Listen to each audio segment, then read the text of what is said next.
it. It's popping up. Boom. Yeah, we are rocking and rolling, ladies and gentlemen. Thank you for joining us here today. I'm JD Rosario from Unstoppable Comics, hanging out with some homies today as we Thank you talk for joining comic us here book stuff. today. I'm JD Rosario from Unstoppable Comics, hanging out with some homies. Oh man, I feel bad for everybody who's listening to that voice right now. Because, on the reverb, I'm like, holy shit. But let me start from the top over here on my left. Marvin, why don't you introduce yourself, brother? All right, Marvin Wynn from Comicsburg, representing the Edge. All right. Next up, Jorge, what's doing, bro? What's up? My name is George Medina. I am a creator, writer of Russ 5377 and The Adventures of Wonder Duck. And I'm happy to be here, man. Thank you for having me, Jay. Yeah, and last but not least, Yes, that's right. The one and only, the host with the most, Sam the Crazy Man Rivera, host of Catch the Grace podcast and indie comic creator, hanging with duty. There's the in my toilet right now on Kickstarter. All right. very nice. Was that 3D printed? No, this is latex mold. It's so this is I had somebody commission this back in 05. Okay. Yeah. Okay. I'll send you somebody who can give you a quote on getting those bad boys mass produced, Papa. Oh yeah. Yeah. Yeah. JD knows a guy. Abogado price. Yeah. Matter of fact, Marvin knows some people too, as well. Yeah. One of the things that Marvin and I, talk about a lot, and no, as indie creators, we always looking to expand our portfolios, right? And sometimes it's not just comic books. Sometimes we got to bring in the butter with a couple other things, not just shirts, and also to stand out from the crowd, right? We've done conventions. It's convention season. Sam and George, you guys just came off of your show right now, talking about your next stop at Cowtown, Cow Palace, Cowtown. Okay. And there's a lot of people out there like us, and these little things help us to stand out from the crowd a bit, right? Mm-hmm. And it's one of the things that Marvin and I lock in on quite a bit. From your opinion, what do you think helps you guys stand out when you're at a booth? Marvin, you want to start? Sure. So I think it's more of the long lines because generally when we go to shows with the crew from Harrisburg, so we generally have one of the actresses from the show. So they were able to bring in that thought of, hey, I don't recognize that character, or that looks like a character I know. So it's generally people are stopping. But generally it's the alignment on the table and how quickly you can grab somebody's attention looking for something that they're not looking for. So how do you get someone to stop and say, that's not Marvel or DC or Image or whatever, that's something different. What's grabbing them? So that's having that cover display out, having a book portfolio that has other covers, some prints in it, pictures of things that are coming, t-shirts, action figures, stickers are a big catch for people. Any kind of card or something someone can pick up or throw into their pocket, because generally I've gone away from business cards. I'm using digital business cards now. So someone has their phone out, scan the QR, you got all my information. I'm finding that business cards are a waste because someone shoves it in their pocket and they forget about it forever. Sometimes they don't even make it to the pocket. Like there's been plenty of times where I walk the floor and I see one of my business cards on the floor because somebody was fishing in their pockets and it fell out. But yeah, so the display on that table is usually what's grabbing someone's attention as they walk past. Yeah. All right, what do you think helps you stand out? Yeah, no, to Marvin's point, I think your setup's got to be, I mean, in a sea of people, right? You have to be able to stand out, and whether it's with color or I think a banner behind you, you know what I mean, that says who you are, and it's 8 feet tall, and it's not just something that's just at eye level. I think something like that even catches people's attention from far away. I also think that like you were saying, talking to people, engaging them in conversation, rather than just sitting behind a table and waiting for them to come to you. You kind of like are standing up already. Not be pushy, not be too pushy. You know what I mean? But if you have a personality, use it. Use it and use that to your advantage, kind of thing. Yeah. And help that may help you stand out a little bit. Like again, there's a thin line between a pushy salesman and just a nice guy you want to talk to. You know, so you got to toe that line, and you got to know the difference. But I think those, if you do those things, I think you're going to leave an impression with somebody, especially if you connect through a conversation or something you have in common. I think sometimes that the human factor, be a human. You know what I mean? Oh, hell yeah. What about you, Sam? Don't listen to him. You don't have to be human.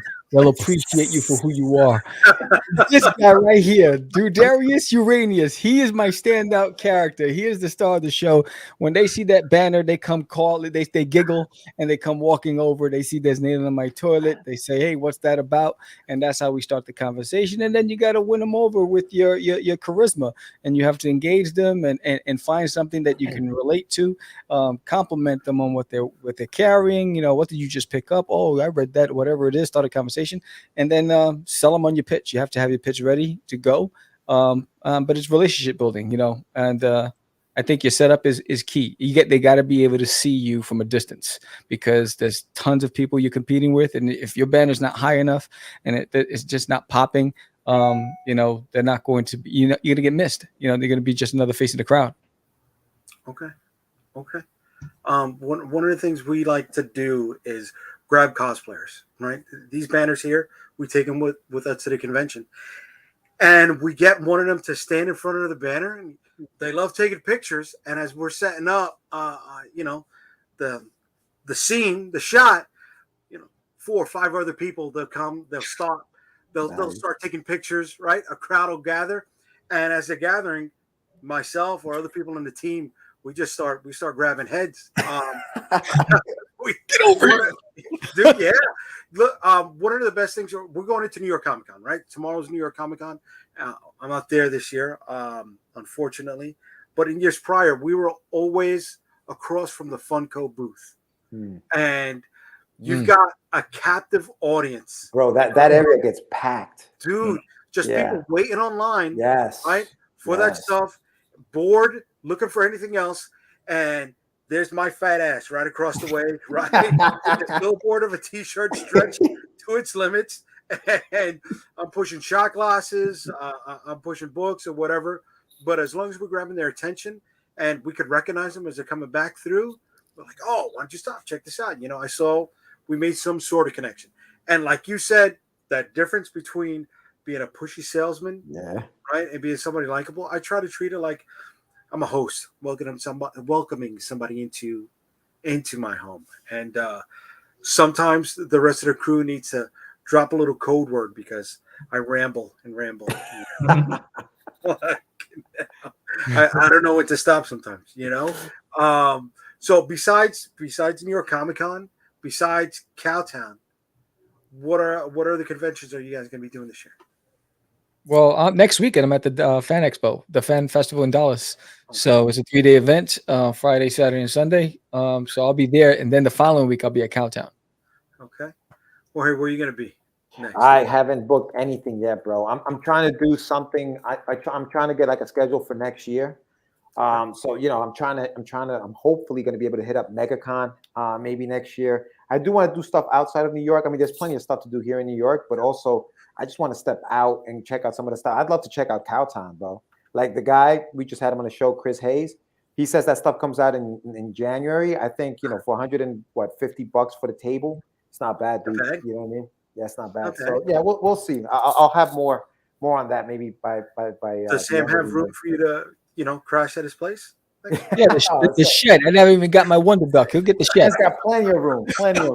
He's got plenty of room. Yeah, with the geckos. I'm gonna put him out there with the geckos. I'll bring it. I'll hand it to you live. How's that? Hand it to me like next year.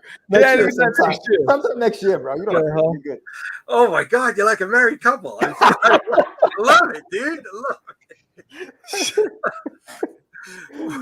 Marvin, what do you got planned next, brother? So end of the month we've got Baltimore Comic Con, and then the week after that Akron Comic Con in Akron, Ohio. Did you already sign up for MegaCon? Because I just saw that their tables are gone. Oh really? Next year? Yeah. No, already? Oh yeah, because that's in March, right? Yep. That's in May. Yeah. No, it's March. It's March this year. End of March, right? End of March, beginning of April. Same weekend as C2E2. Well, then if C2E2 is open, Yeah, C2E2 is open. Yes. MegaCon is already sold out. I signed up back in December, I think. Damn. I mean, not Wow. December, like 2 months ago, I signed up. You know what's a good show too is Baltimore, Mark, the one you're going to, bro. I was there last year, dude. Like just to check it out. Big mistake. I stood outside like an hour and a half to get in. Oh, wow. Yeah. Really? And it was after 12, bro. I was like, oh, the line is crazy right now at 9 a.m. in the morning. I'll come after lunch. Yo, dude, I got in at 2. I was like, word. Yes. This is what I mean, we're doing. I'm hoping and expecting it to be a good show because we're going to show out for that. Yeah. Right. Yeah, dude. That's a Right. good one. What are they looking at? 60,000 people? I would think. About, it's, I think it had it on the website before, but I don't see it on there now. Wait, let me go home. No, it doesn't show it on there, but I mean, probably about that. Yeah, that sounds right. Wow. Yeah. So just Baltimore? And you said what was some you did say Akron. Akron is the weekend after that. And then we always still CityCon is in December. That's 3 times a year, so we always at that show. So okay, now that MegaCon is in March, and if I'm not gonna do it, Dallas Fan Expo was I think the week after, or excuse me, the first week in June. It's in And June. it's like when you're traveling out of state, you don't want to put those travel conventions in too close proximity to each other. So now maybe something like that opens up. Philly is the week before MegaCon. Philly Fan Expo, Philly. Yeah. See. Yeah, MegaCon is sold out. Yeah. Wow. Damn. Okay. There goes my schedule. Shit. You can probably jump on the there's wait lists and wait lists freed up last year, so people canceled. That's weird. I don't know. Have you guys gone to MegaCon at all? No, I've never been, dude. That's why I want to check it out. Dude, you could fit 5 Javits centers in that convention center. Get out of here. I'm thinking maybe the corporate people took over the spaces, like the big companies, like the Disneys and the Marvels, and maybe they took up most of the retail space, which is why the Artist Alley sold out so fast. Oh, yeah. I don't think they have as much space as they used to. That show is big. It's huge now. They've been giving it the bigger bucks. It's weird because, bro, they had one section of just forget Artist Alley. They had Tattoo Alley. They had people getting tattooed right on the convention floor. I was like, wow. What the? I've never seen that before. They had a whole section set up of just people running around, remote control R2D2, life size, like 1-to-1 units. And I'm like, that's all sales space. But then you see the gaps that are there, and it's like, all of that stuff could have been filled. And then you see the other sections. The last time I did MegaCon, there was Ace, the hardware store had some sort of convention going on at the same time, and then they had a textile convention going on at the same time as MegaCon, and they still had space left over to do other events. I was like, it's fucking huge, dude. So let's just say they're sold out. It's like, are they selling themselves short? Are they worried about what kind of space they can fill? Because we're looking at New York Comic Con. ICV2 is announcing that they're expecting close to 200,000 people this year. Mm-hmm. Right? Prior to the pandemic, they were looking at 250,000 people. I remember they made a big announcement, like you were at a WWE event, we sold out the stadium. You'd hear the announcements over the floors. But now they're saying 200,000. Does a number like that worry you guys? Pandemic, no pandemic, sales structure. I mean, does it concern you that there's so many people in a building that you may get overlooked or not? I mean, what? Well, I think that no matter what the space is, and that's a chance you have to take. I mean, when we were at WV PopCon a couple, what was that, 2 months ago? And the Sunday it was bare. Like, I mean, I saw maybe 10 people on the floor, and as the show opened, and it didn't get any better during the day. And people weren't even coming down our aisle towards us. But I would think that in a bigger space, depending on who's around you, as long as you don't get anyone hanging out in front of your table gabbing, I mean, chances are that each person is going to walk past you, depending on how the structure, everything is, the walkways and the paths are. As long as no one is stopping someone from getting to you, then you should see everyone who's at that show. Okay. Okay. I think, from previous experiences at the big shows, unless you have an ideal spot, there's a chance you're going to get overlooked because the majority are there for the big studios, Mhm. the big names, the big draws. There's the gamers that are going to go to the gaming section. You get the cosplayers that want step and repeat and all that stuff, that fandom and the contests. You have the collectors that are looking for Funko Pops and action figures, and then you get the celebrity geeks that are going out there for the celebrities. So unless your spot is ideal with good visibility, good aisle space, it's tough to get. Because what happens is people are crowding to get to these locations, and most of the time their back is to you. So you have to work at the bigger events. I believe you have to work twice as hard that you have to do in a little event. Smaller events, you have that more intimacy and that more opportunity to make eye contact and engage. The bigger event, people are shoving, moving past fast. Everyone wants to get on that line to get that autograph. So they have an agenda, and to stop them from that agenda, it's going to take an act of a miracle on your part to really wow them, unless they're really there to look for you at the bigger show. So it's harder at the big. So I'm always very weary about my money spending on the bigger shows because it's harder to recoup that money. Easier for me to recoup at a smaller show. Okay. Jorge, what's up, brother? Yeah, no, I think that it's a numbers game, right? And so if 200,000 people are walking through the door, and you have, a good product and you can sell it and you know how to pitch it, you can make the sales. I agree when you say it's more expensive though, right? So like $150 at Cowtown versus $950 for a table at New York Comic Con. Yeah, $950. you're gonna get. Well, I'm just saying you're gonna get more people, right? But you're also gonna have to make a lot more sales, which means you have to print a lot more books, and you may have to go your route, JD, where you're printing in bulk rather than on demand to make that money back. You know what I mean? So there's a lot of things that go into it when you compare the two kind of shows. But I think if you're ready for either one, you should. I mean, it's a numbers game. It's the more people that are in the building, more chances you have of making a sale if you have the right product and you have the right, I guess pitch. And So just I have a secondary question on that. So when you do these shows, any of these shows, do you contact the showrunner and try to make sure that you get on that website, whatever, as far as a picture or your name saying where you're at the show? Because I notice a lot of shows, some do and some do not have a vendor list on the website.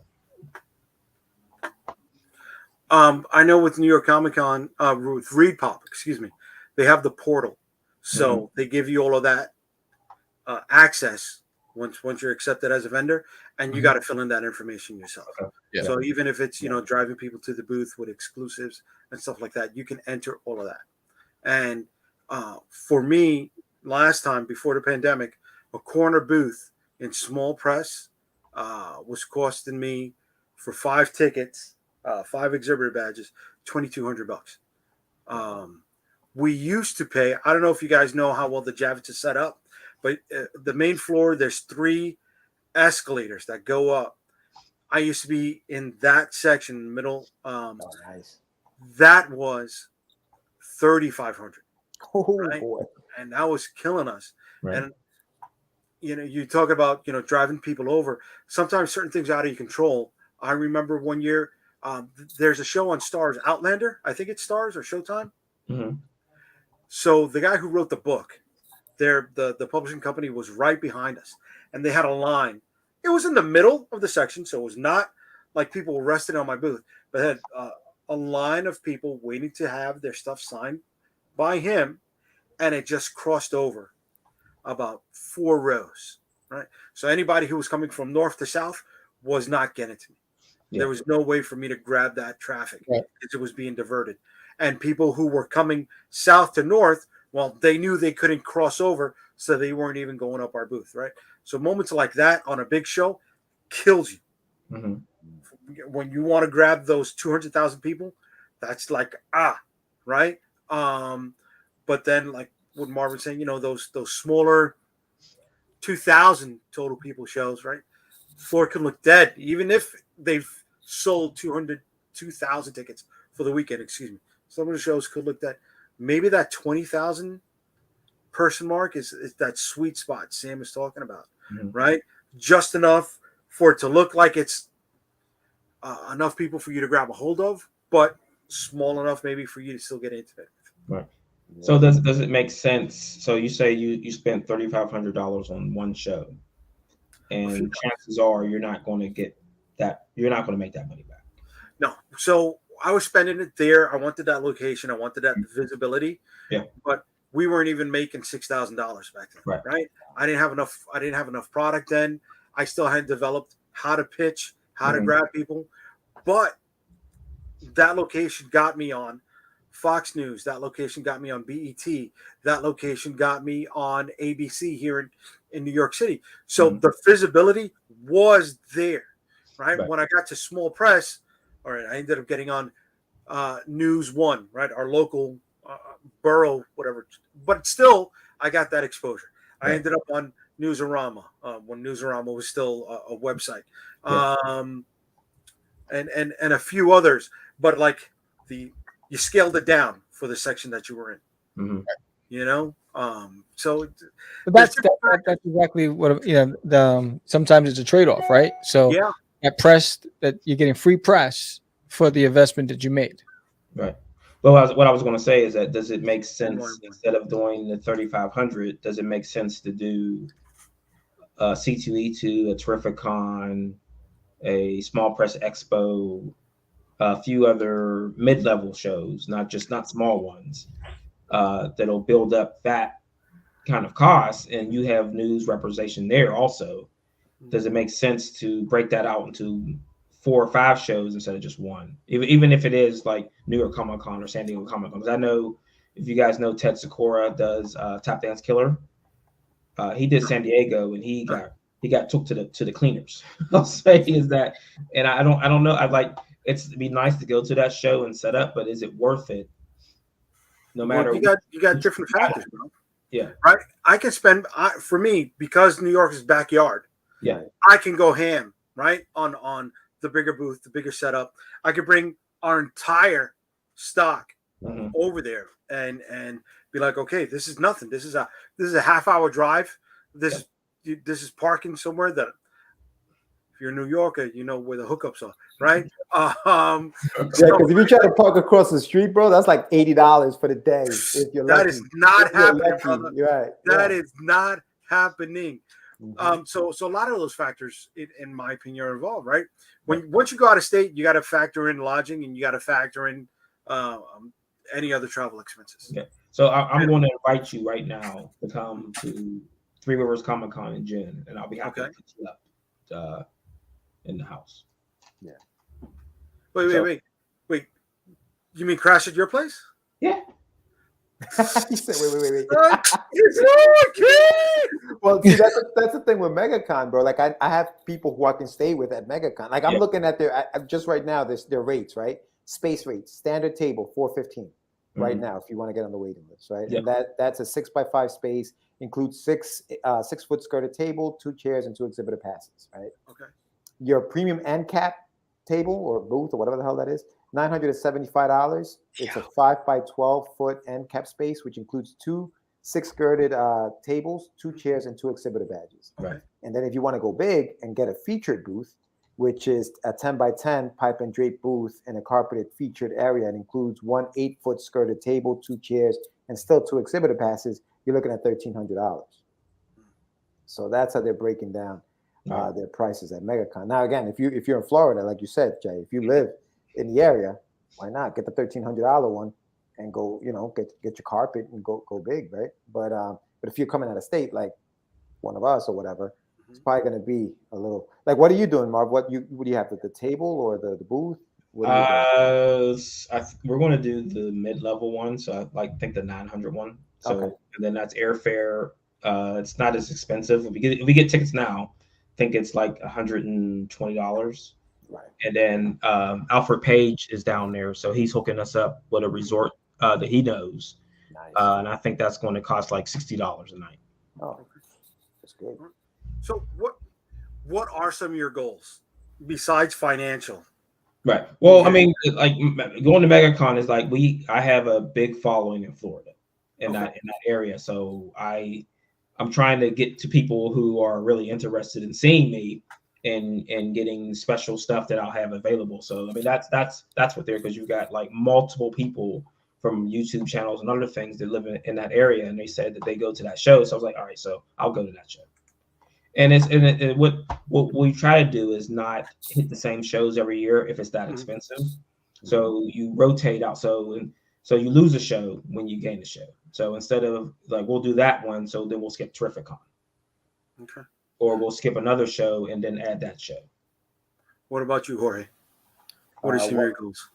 So yeah, no, definitely. I mean, I think exposure, man, and just building that fan base. I think that's one of the toughest things, man, as an indie, is just building that fan base. And I think, and you always wanna talk shop like this to kind of get insight into, okay, what am I doing that's not working, or what are they doing that's working that can help build that fan base. And I think, I mean, obviously, when we first started back way in, like in the early 2000s, it was about exposure. It was about hitting as many conventions as we possibly could.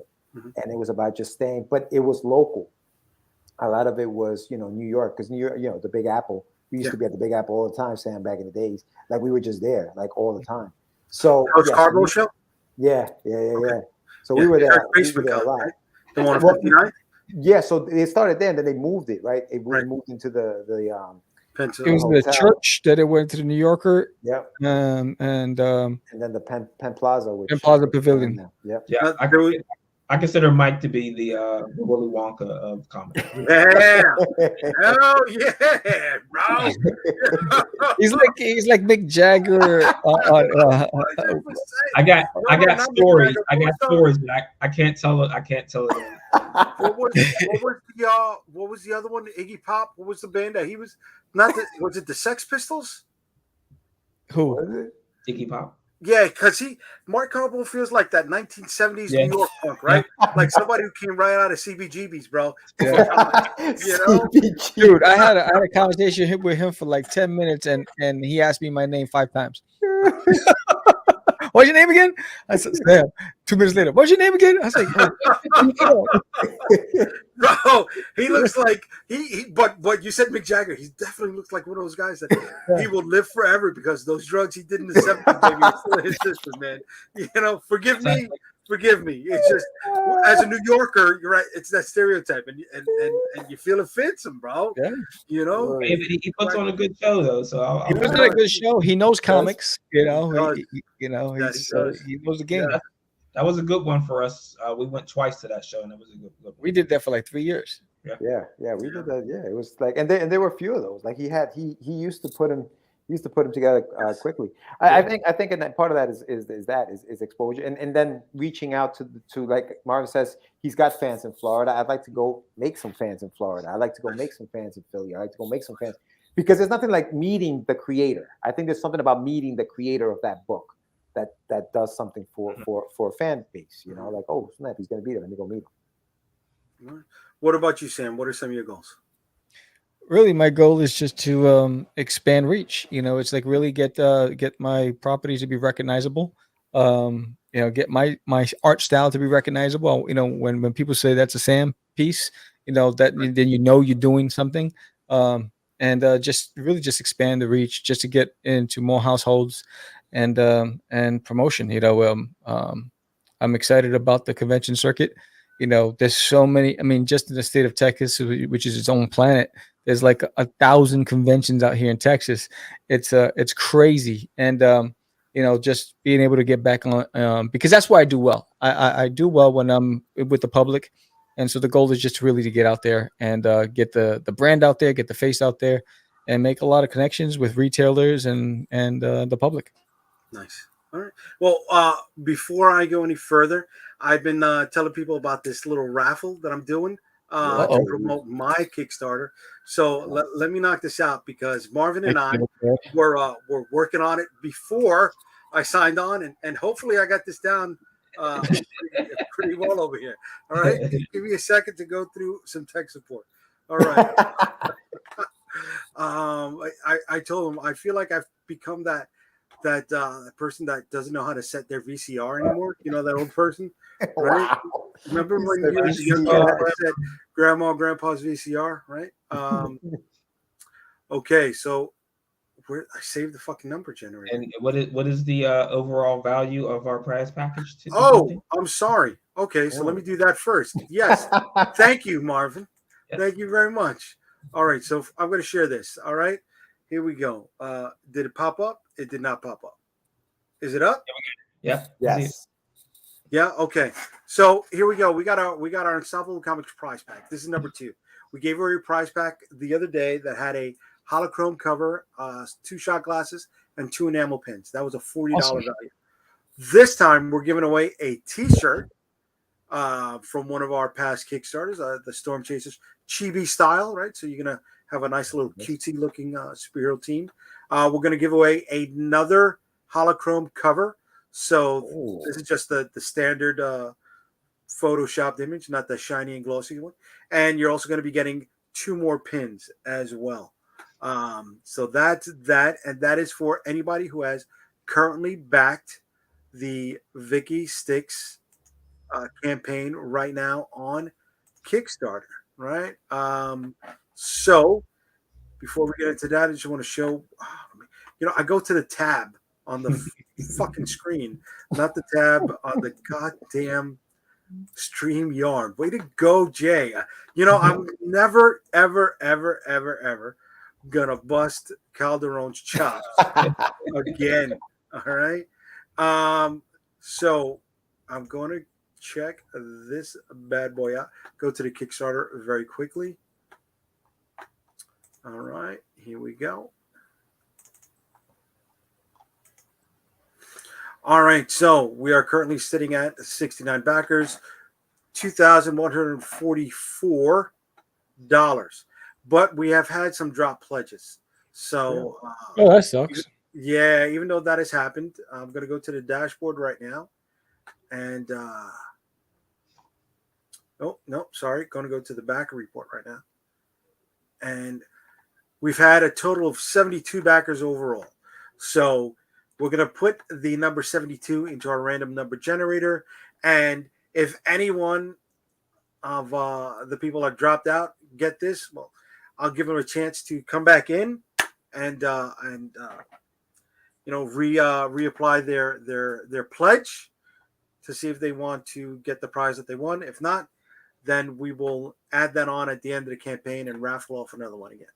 So let me shoot back over here to StreamYard. Damn, I feel like I'm on tech support. Yes, I turned on the computer twice. Okay. Get back together. Yeah, rookies. I know, dude. You guys this shit looks so fucking easy. And I'm like, I can fucking do this. Bro, Sam's tech support for me, bro. I don't deal with any of that stuff. Sam's tech support. He just has one job: ship me my money duck. That's it. That's it. And you see how long it's taking me to do that. Imagine if I was tech support. Forget about it. Right to Kickstarter, get him banned. All right, so here we are. We're at our random number generator. Okay. All right. We've typed in the parameters, backers 1 through 72, and here we go. We're gonna hit start. Drum roll. 6. Oh, 45. Nice. Who's 45? 45. So Michael Jordan. Again, I went to the Chrome tab. God damn it. All right, so the stop screen thing, they only let you share one screen at a time, and it's like, can I just flick it right on over?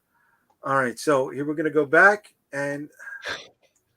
Yo, Jay, I gotta say, the way you had that set up last time when you did the launch party, where you had like the camera on just the you liked message, it? That was nice. Yeah.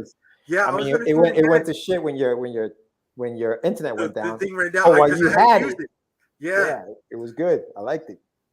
Oh, the production value, kid. All right, so for number 45, Rachel Doherty.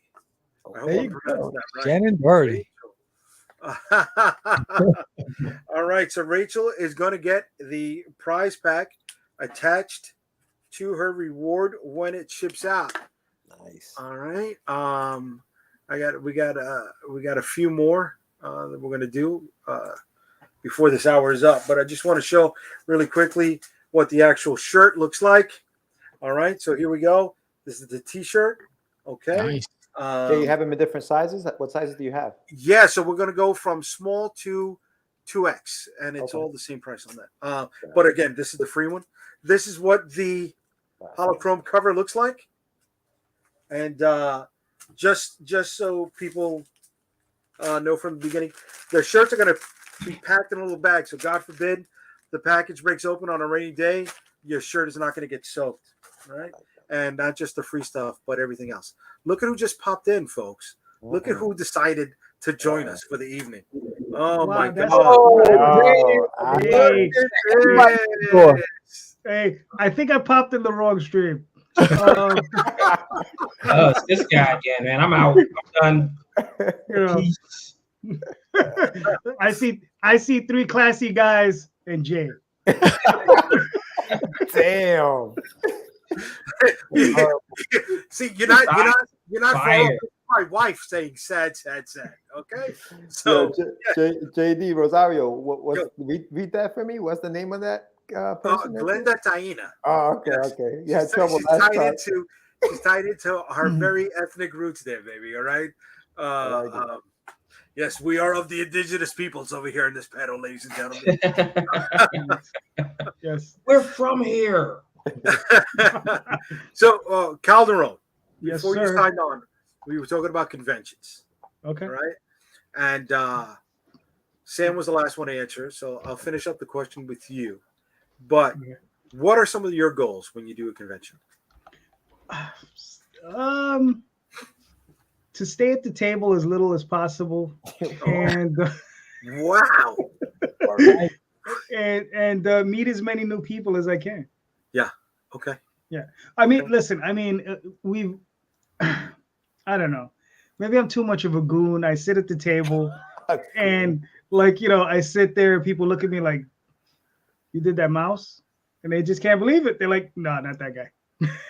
So so I tend to walk away, and I leave Daphne, and then I come back, and she has money, and I'm like, okay. And then I stay for a few minutes, and then the place dries up, and then I'm like, okay, maybe I should walk around for a while, and then I come back, she has more money. See, it works.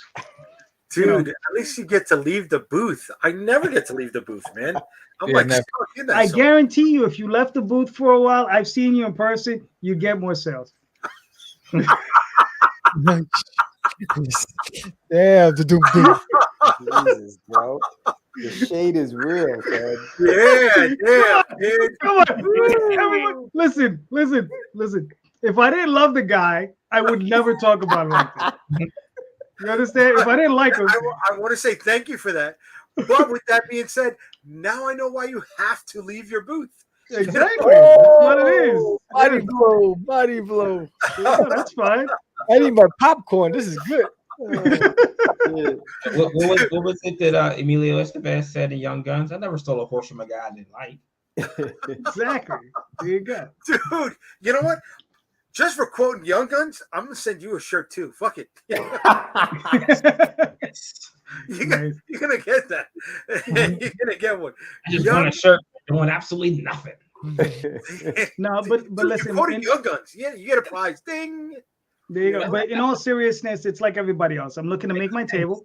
I'm looking to double or triple my table, and that's the honest to God truth of it. That's really what I'm trying to do. Pick up new fans, meet new people. But my favorite thing is really meeting new creators. Okay. And that's one of the reasons why I started podcasting, is because we had COVID, we were all locked in. It was the only way to meet new people. Yeah.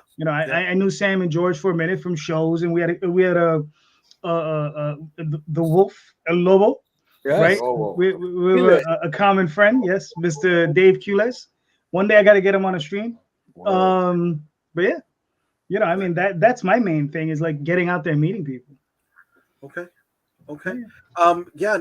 Just like you guys, it's trying to get as many people at least signed up for my newsletter as possible, right? And not everybody does offset printing, and I get that, totally understand that. But we would go out there with a janky iPad, right? Get people to sign up their correct email address on an iPad, right, or whatever tablet you got, and give them a digital copy. At least they get it something, right? And New York Comic Con, we're signing up. We were signing up 300 to 400 people on a 4-day weekend, man. So Do all of them stay? Fuck no. Hell One no. time I made that mistake of having people using a paper pad to sign up. Oh, forget it, dude. You'll never be able to read those things. Right? So what I did was here's what I did. When I got back home, like shit, I can't read most of this stuff. So I tried to OCR it. Try to what? OCR. Do optical character recognition program. Oh. And I was able to pull maybe 10 off of that of an OCR program, guessing what it was. But yeah, so I use a Samsung tablet. Yeah. I have that Jot Form app, and just it sends me an email, and I transfer it to my Substack. Very easy. Okay. Nice. A side note, George, I think we found somebody else who's going to be good for tech support, and backup moments here. You said OCR. My head was just like, to quote Scarface, to quote Scarface, Marv, you got a job, man. What I do, man, I write what's called iScripts. It's JavaScript. It's like JavaScript for a specific program that I work on. Yeah. Once you said program, right? I heard coffee. That's all I heard. So you write a bunch of stuff that's this long, and it does one thing. Damn. Yo, dude, when I had a choice of which major I wanted, one was coding. Yeah. And I walked in, and they let you sit in the class. So I sat down, and everyone has their heads down, and they're just typing numbers and symbols. And I'm like, and that's all. I'm like, I can't do this. I got out, walked out, went to surface design for web design. I was like, I'm out. I was like, give me Dreamweaver. I'm out. Right, but yeah, think about it. That's one of the hardest. I know the most. Out there. It's the most time consuming, and it's the one that gets you the most loot. Yeah, it is. I guess you just showed me how young you are, because I didn't have that when I was in college. Right? It was still. He had a typewriter. Get your free America Online. Online. I thought you were going to say punch cards. I thought you were going to say punch cards for a second. Oh no, Scantron. That was it. Yeah. I had to work at the radio station in my school for free just to get a credit, right? The internship, and I had put in 10 hours a week for free to get one credit. Like, get the fuck out of here, man. So to this day, I still don't have that degree because of missing out on those mass communication credits, right? So I always tell people it's never too late to go back and finish. Yeah, say that. Yeah, so this is how we'll know, I guess, how old each one of us is. So, Jay Rosario, what year did you graduate high school? Oh, 93. 93. My wife and I graduated in 93. I got to say that out loud. Okay. So we went to high school together. Okay, high school sweethearts. All right. What about you? Oh, no. We didn't even know each other existed. We just graduated. I was a year before Jay, so 90. I graduated 92. Get out of here! Really? Damn. You look young. God damn it. Word. Yo, Calvin, what about you, Jay? One of my victims. 86. 86.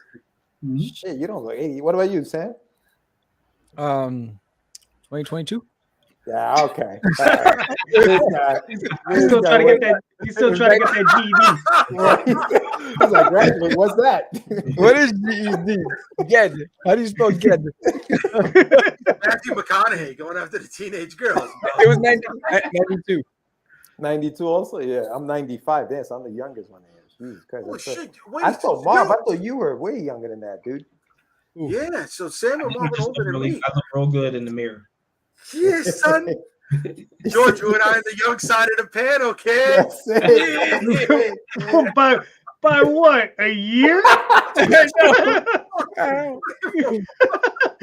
Come on. What the hell is that all about? Listen, I had my first recognizable senior moment earlier in the week, right?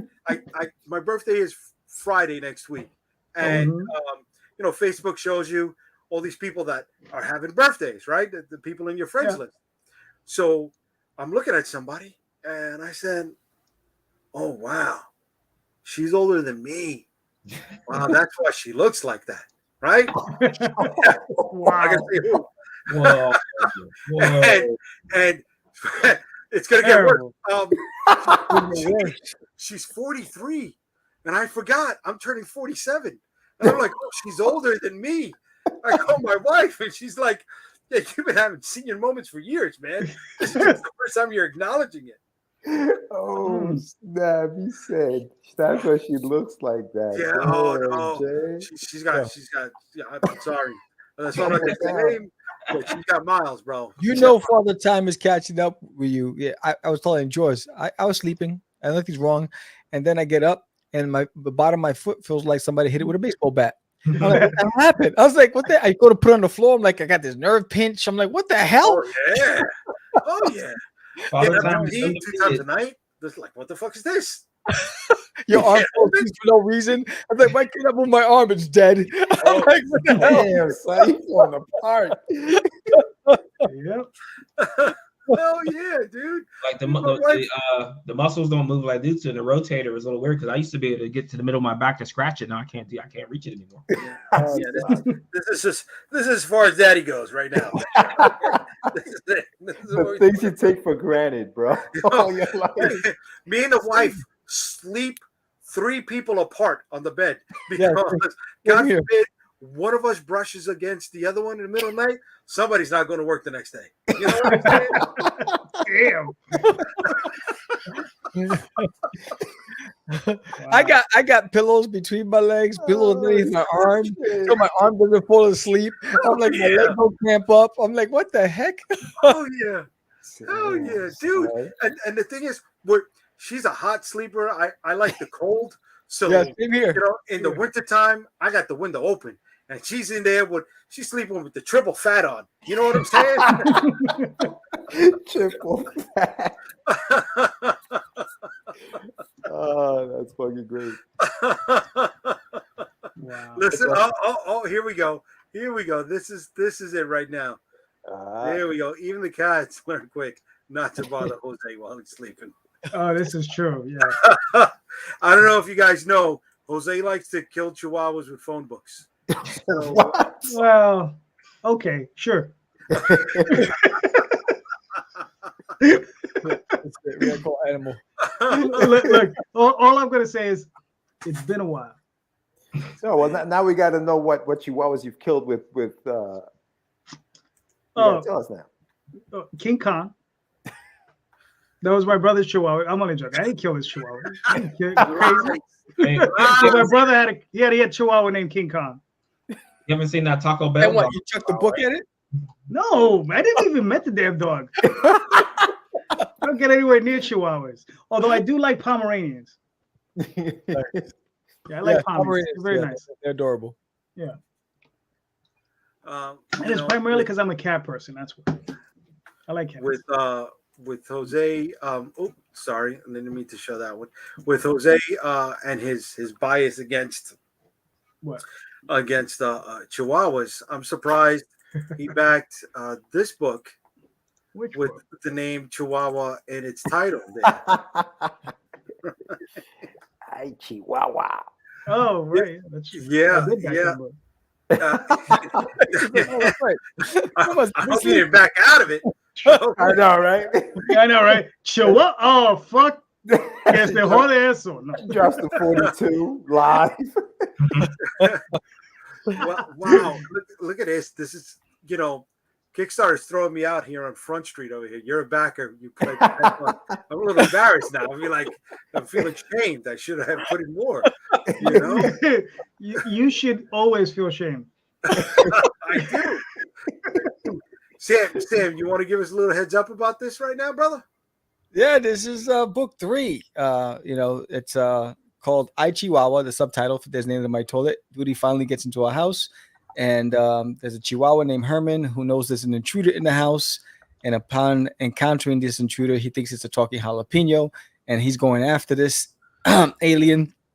Duty's trying to avoid and evade, and the father thinks that the dog is losing his mind because he's tearing up the house, and he doesn't know why the dog's acting up.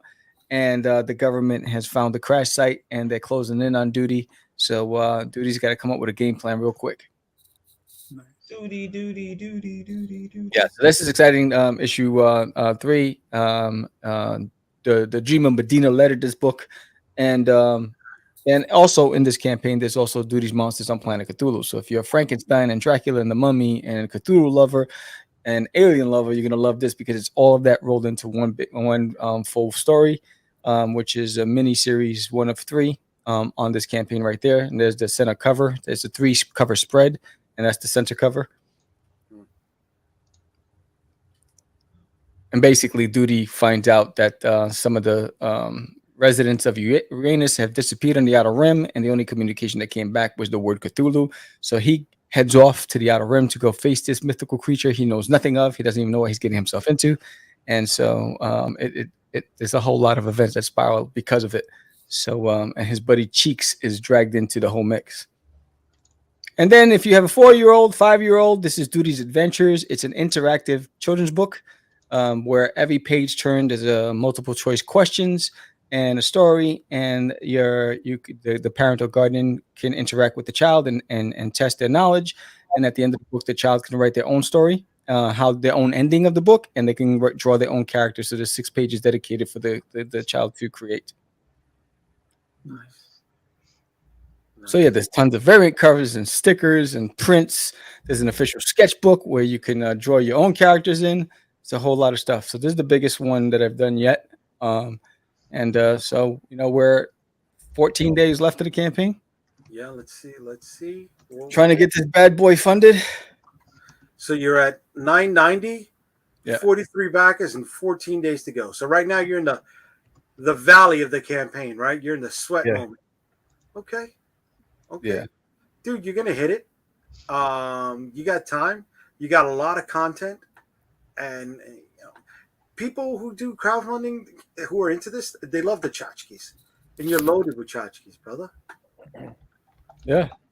So I'm excited, and then hopefully next week and also at the Fan Expo, I can drive more traffic to the Kickstarter too.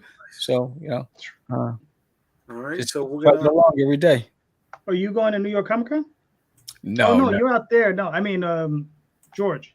No, Sorry. bro. No, I got somebody invited me to a wedding this weekend. Bro, you should always ignore those. Bro, I'm in it. I'm in the wedding. You're in the way. He's in the way. You did it to yourself. Okay. Yeah, man. Yeah. Gotcha. So no, I won't be there. You guys are going or no? No, not this year. Not this year. Daphne tried to get into the artist alley, and you know how that worked out. Yeah. no, they said no. What do you think? I We're don't know. not going. You want to get out of the booth. Yeah. You're an antisocial person. Yeah, every time. They say no and use profanity. What? Do they say no and use profanity? No. So I'm sorry, I'm new to StreamYard. Is this code? I don't know what Daphne's Give asking. me a wrench. So I can post links for you. How do I don't know where the wrench is. And as a New Yorker, I thought she was saying something else when she meant give me the wrench. I'm looking at my dashboard. I don't know what the hell those wrenches are. So yeah, That's on YouTube. it's on YouTube. Yeah. I'm not even on YouTube. I got too many fucking tabs open right now, bro. I'm lucky I'm able to do what I'm doing right here. Well, if you give me a wrench, I'll give her a wrench. How do I give you a wrench? What's everybody asking for wrenches? He said, "Where do I get the Where's wrench?" YouTube? Where the fuck is the fucking wrench? Yes, before tab, I don't got open right now, and I'm scared. If I open that up, we're gonna shut down the whole fucking program. I got 2 more prizes to give away. All right, we got a few minutes left. Oh shit! All right, what I want to do is I want to tell people that if my book, The Dead Princess Vicky Styx, hits its funding goal, right? Our first stretch goal. Speaking of, there's an alien in my toilet and Duty, right? You can get a free PDF copy of issue 1 of There's an Alien in My Toilet, and to all digital rewards. Right? So I mean, it ends up being cost effective for people. They're getting extra and paying less money. Yep. Right, and the links for his campaign are in the comments, and they are also in our updates when you check out the Dead Princess Vicky Styx #1 campaign. And I think it's about time to drop another prize pack, right? Drop it. Do it. So let's God damn it, I feel like a moron every time I do this shit. I gotta stop doing this, and then I gotta go into this over here. I'm never, ever gonna bust your So ass. JD, I swear. you know you can have it all on the same screen that you're sharing. You just got to minimize. You don't have to change anything.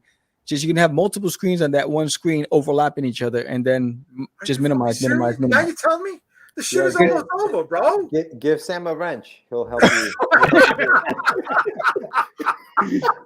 Give me a wrench first, and then I'll give him a wrench too. I'm gonna give you guys wrenches. You can all have it on the same page. Minimize this to go I'm back to gonna get the a other. wrench taken to my head right now. Just Google wrench and bring up a whole bunch of wrenches. All right, look, we got the parameters still set. All right. Brutus. So we've got 1 through 72 backers. Let me just make sure nobody else is backed up to this point before I start this. Yeah, same amount of backers. Wait, that's my social reach right now, ladies and gentlemen. All right. So, drum roll. Here we go. Roll it up 1 through 72, and the winner is number 19. All right. Number 19. I gotta have you give me a fucking crash course on this shit. Look at that. Again, I went back to stopping this thing. Now I'm going to settings. Oh, the pressure's on right now. You make this look easy, kid. If you can dodge the ball. Because it make it look easy because it is. Oh damn! All right, so number 19 on the backer report is.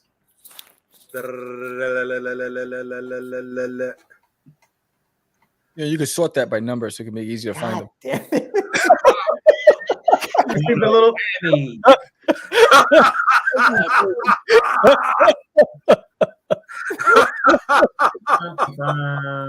Yeah. JD's never having nothing to show. Will T, number 19. We're losing altitude. It's the last time we're all gonna get invited. Never again, motherfucker. Fucking wrench crew over here. All right. So listen, you said go to the tab, right? All right. So you see your window that's open Yeah. that you're showing the screen. You Yeah. can overlap. Just pop up the other window in front of this on that same screen. Don't do anything. Don't change this.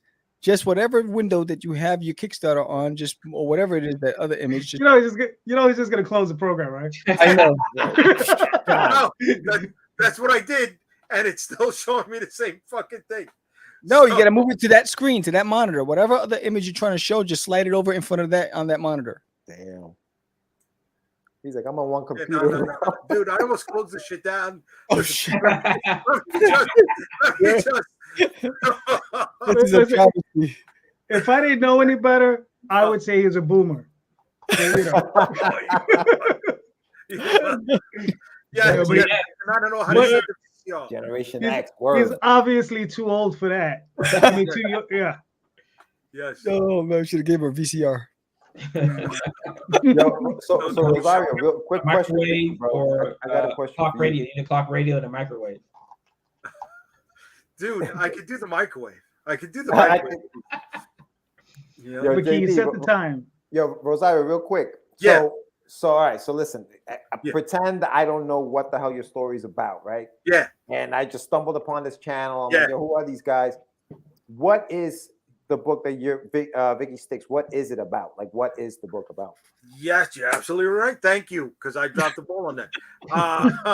So the debt. I was going right into the number. Okay, so God damn it, you asked me before I set up the fucking tab, bro. You gotta do this. You gotta do this. It's over. This guy's horrible. So the Dead Princess Vicky Styx is a story about the monster who protects all the other monsters. Who do the monsters call when they're in trouble, right? when they're being hunted.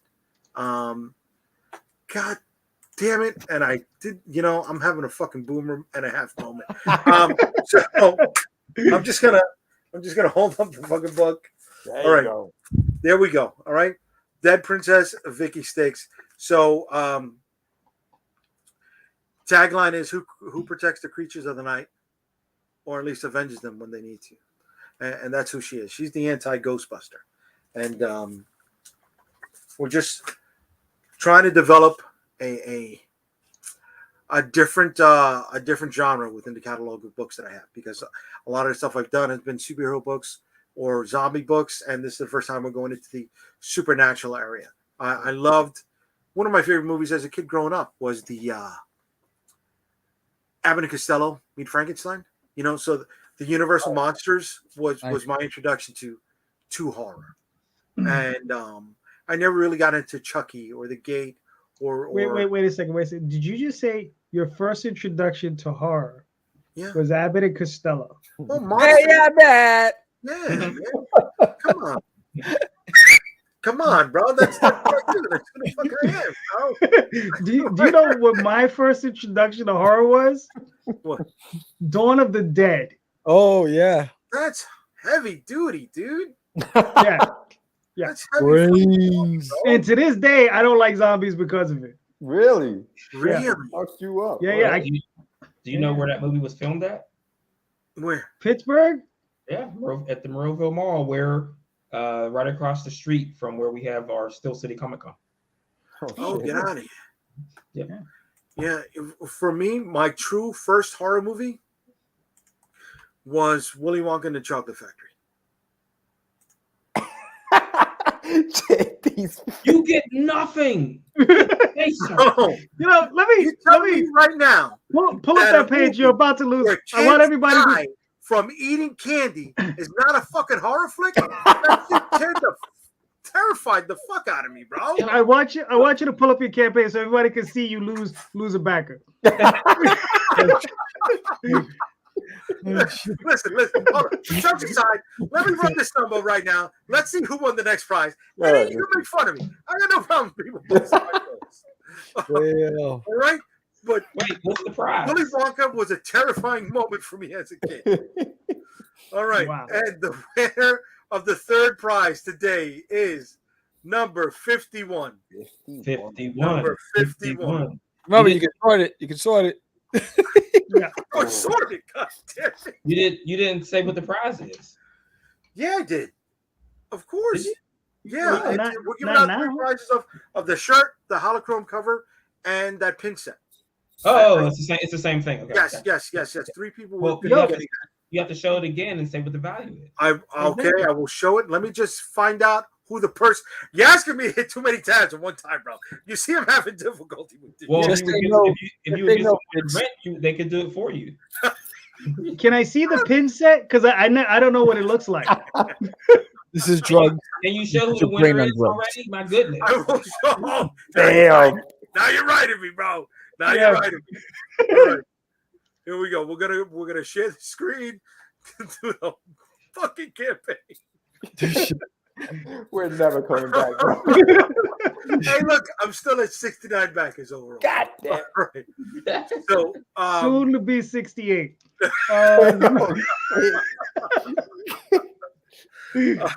what was the number that one? 51. 51. Lucky number 51. Fitted ones. 51 is Jessica Mason Judd. All right, Jessica. Way to go, Jessica. From the So, as long as you stay with us to the end of their campaign, Jessica, you will receive an extra little bonus in your rewards package, and that will be this. God damn it! I keep doing this shit. After you're done with that, pop up Daphne's last message about. Okay, I will. Yeah. All right. I got stories. I got stories about that. So all the winners who have backed the Dead Princess Vicky Styx #1 will be receiving Unstoppable Comics Prize Pack number 2 today. And that is a t-shirt. You'll give me a size later on. I'll reach out to you at the end of the campaign. A holochrome variant cover of Storm Chasers number 8. And an enamel pin set. All right, it's a $60. Is that what they look like? That is what they look like. You know what? Yeah. Because you're busting my rucksack. Okay. All right. What I'm gonna do is, all right, we're gonna do a single. We're gonna do a single on me. Oh, you're gonna All right, raise it here up a we little go. bit higher. There you go. There we go. it is. All right. Look at Look, that. that looks really nice. That's awesome. Yeah. Thanks. Maybe you'll never get one. It's about to turn to 68. Watch. There we go. There we go. So those are the Very pins. nice. All right. That's what we're doing, and But have you started talking about fulfillment yet? on this one Yeah. or the last one, everything's Well, fulfilled from the last one already. Is it? Is it? Everything. I don't think so. Listen. You got stiff the way I got stiff. Before we got on the show, we were talking. I got my shit from my campaigns. Top row gets their shit from other people's campaigns. Bottom row, maybe not. But top row, definitely. Well, I'm gonna give you top row. Uh-huh. Oh yeah. Top row right here. Yeah. Well, All right, so it's I was okay asked- because you know all the books we sent out to Adam, right? What's up? The books we sent out to Adam out in California. Uh-huh. Yeah. So I mean, he said he's gonna send me all the money and I'll disperse it. Oh, So guess who's not getting anything? Anyway. damn. Get him in the pocket, son. Yo, JD, let's go get some steak. Look at this Straight over up. here. Let's go get some Straight steak. up. Maybe he's That like, wait, what? jailhouse tax. You got the jailhouse tax. You getting this dessert too? Everything. It's gonna, JD Rosario is paying for it.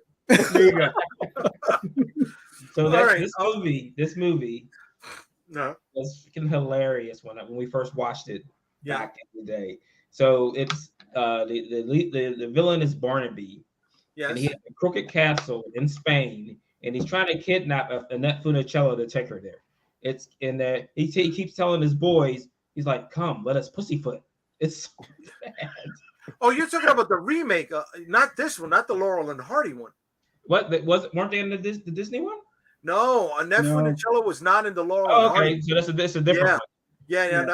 The one you were talking about, that one was color. This was black and white. Okay. This, they had toothpicks sticking out the outside of their mask as their teeth.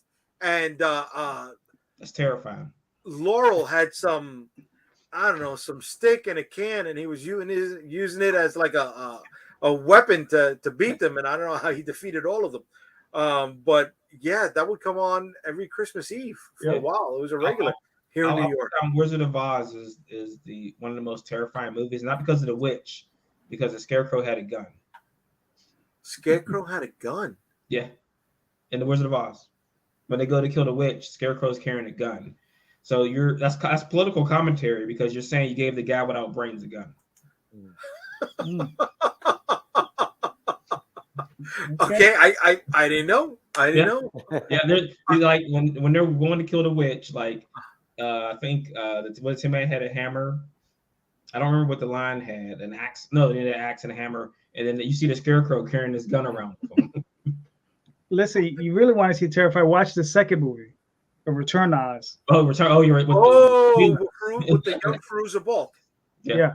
Yeah, So with the wheel, The wheelie guys. Yep. Yeah, man.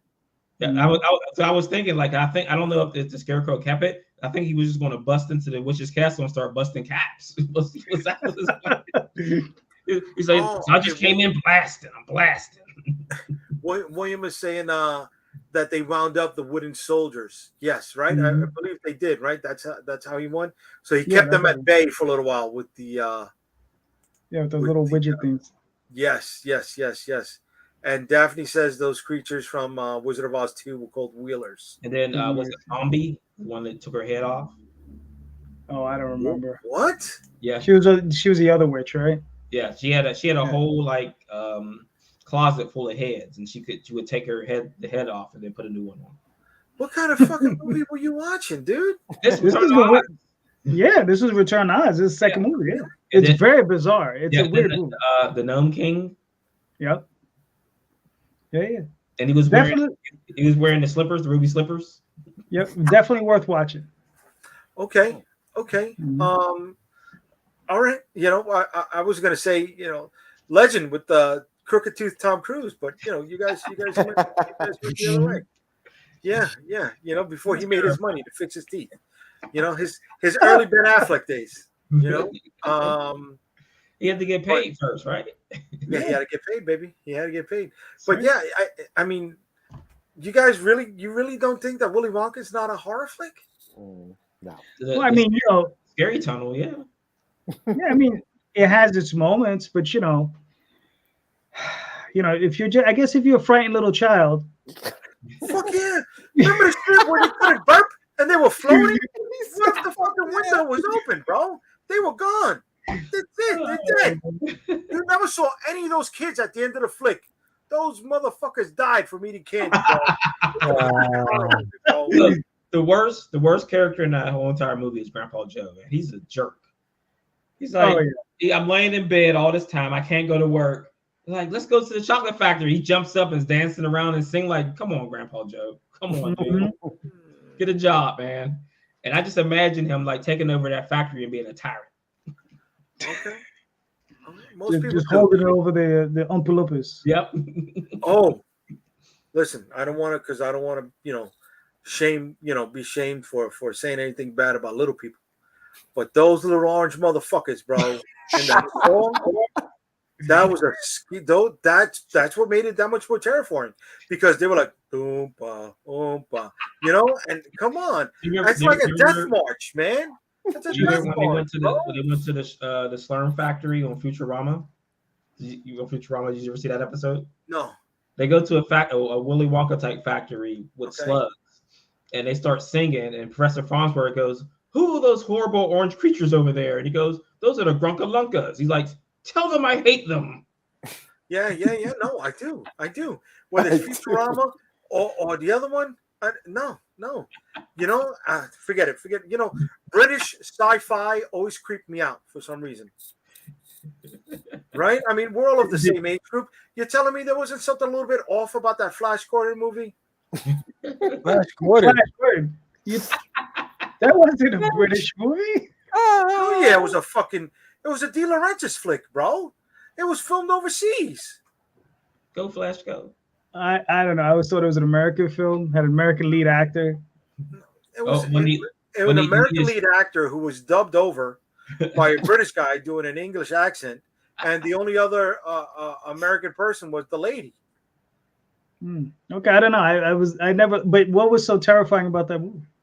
Dude, it was just like British sci-fi. There's something about cinematography that it had like that hard porno lighting almost. You know what I mean? No, the fact that you even know what that is. You don't. Don't say you don't. You know what I'm talking about, bro. I know what hard lighting is. I know what hard lighting is, but But where it's used when most they of had the to time put their hands in the tree and you could die. Yeah, when he stuck his hand on the stump. Okay. Yeah. Oh, come on. Even you could die. You're Puerto Rican. You stuck your hand in all kinds of stumps. What's the science fiction guy with the blue phone booth and the Doctor Who? Doctor Who. Come on, man. That used to show over here in Channel 13. Okay. When we were younger, man. And you were scared of that too? No, Flash Gordon was filmed in the UK. You see? I know what I'm talking about. All right. Well, so was Legend. So was Legend. So was Labyrinth. And Star Wars. And Star Wars, right. Elstree Studios. Yes. Mm-hmm. So a little side note. Those guys that would make the shitty Chuck Norris and Charles Bronson and Van Damme flicks, right? They were the two cousins, the two Israeli guys. Was it Carlco? Canon Films, I think it was. Yeah. Right? Possibly. From those three fucking movies, those three franchises, they made so much dough. They actually owned Pine Street Studios for a little while. Good for them. All right, so We here need, we go. that, we Willy need that Wonka and more you know story to go. Oh shit. That's the other version. You goof. You know what? I'm lost. I shouldn't even be I playing. think you were behind the curtain at the video store when you found that movie. Yeah. Which one? Willy Wonka and the Fudge Packing Factory? Oh yeah. Oh.